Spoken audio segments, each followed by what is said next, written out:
satu kitab. Jangan satu kitab, satu artikel agama pun tak benar. Dan antum sendiri tak berani mengatakan bahawa ziarah kubur itu haram. Jadi tuduhan orang yang bermazhab Syafi'i, orang awam ni, dan orang-orang yang dikatakan ulama mereka mengatakan orang Wahabi mengharamkan ziarah kubur. Betul atau tidak? Tidak. Sekali lagi nak katakan, ciri-ciri bukan menentukan seseorang itu mesti berpahaman sesuatu benda yang mereka sudah cirikan. Fahami maksud mana? Mereka mengatakan ciri-ciri Wahabi apa dia? Pertama, indra, mengharam tahlilan. Yang kedua, yasinan. Yang ketiga, pendiri arwah. Yang keempat, maulud. Yang kelima, zikir beramai-ramai.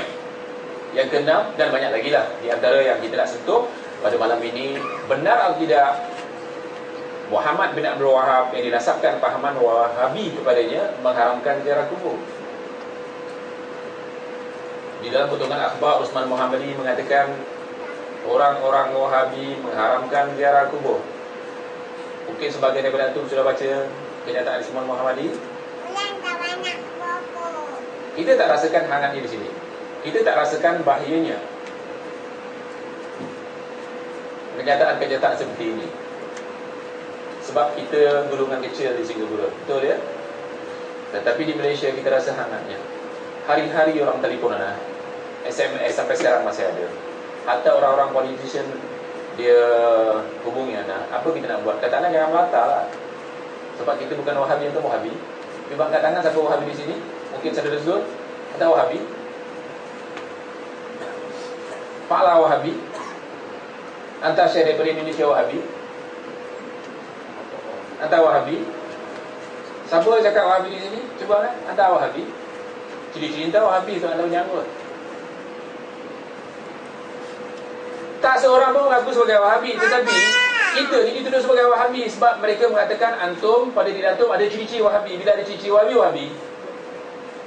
Sebab bila anda katakan semasa anda bergerak dalam Abin, dengar diorang mengatakan Abin Wahabi. Bila bergerak dalam gerakan yang diorang labelkan sebagai Muhammadiyah, Muhammadiyah Wahabi, kaum muda Wahabi, Jim Wahabi, Parsis Wahabi, Ittiba'us Sunnah Wahabi. Siapa lagi?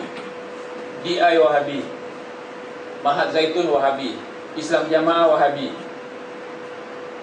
Siapa lagi? Rasul Dahri pun Wahabi. Tokoh Wahabi kata mereka.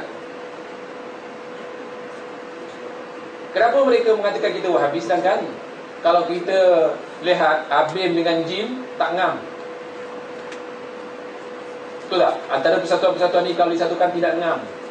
Dia tetap dikatakan Wahabi kerana melihat pada ciri-cirinya. Jadi kalau ciri-ciri menunjukkan satu pahaman, dan bila orang berciri-ciri seperti itu menunjukkan itulah alirannya, jadi anda nak katakan kepada mereka sekali lagi, kalau ciri-ciri penentuan satu pahaman, anda nak tanya apakah ciri-ciri Syafi'i ada pada mereka? Tidak.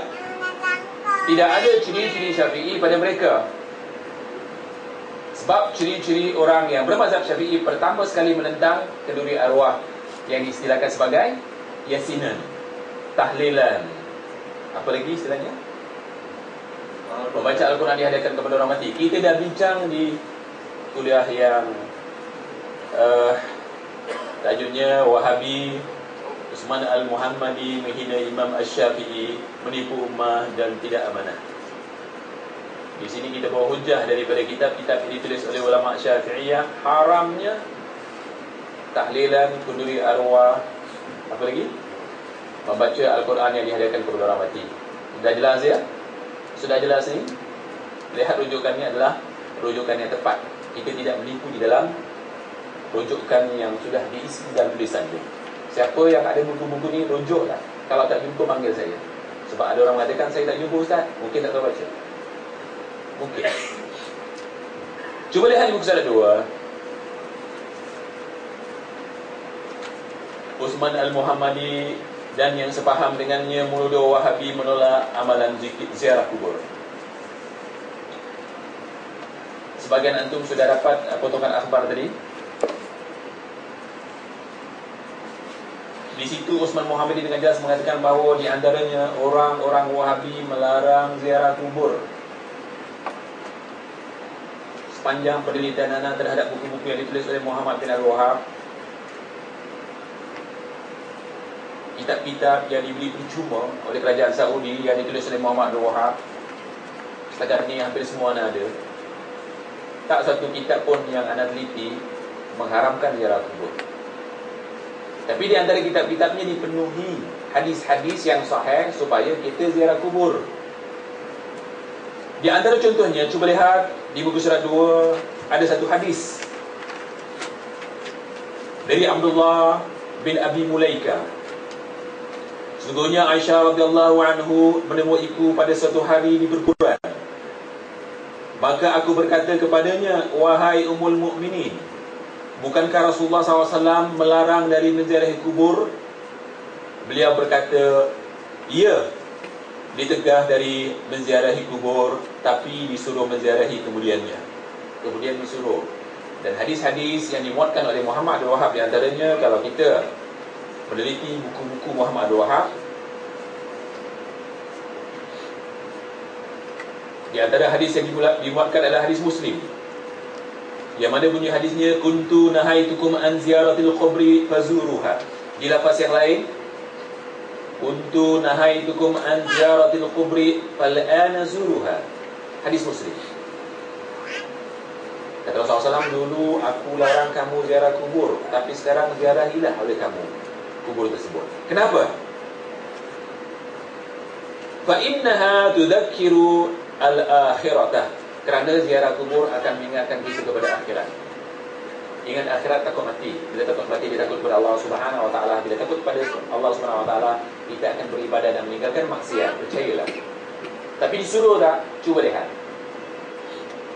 Cuma orang-orang yang berpahaman ahli sunnah wal jamaah, yang berpegang kepada manhaj salafus salih, yakni bermanhaj salaf, di antaranya Muhammad Abdul Wahhab, mereka melarang perbuatan kuburi.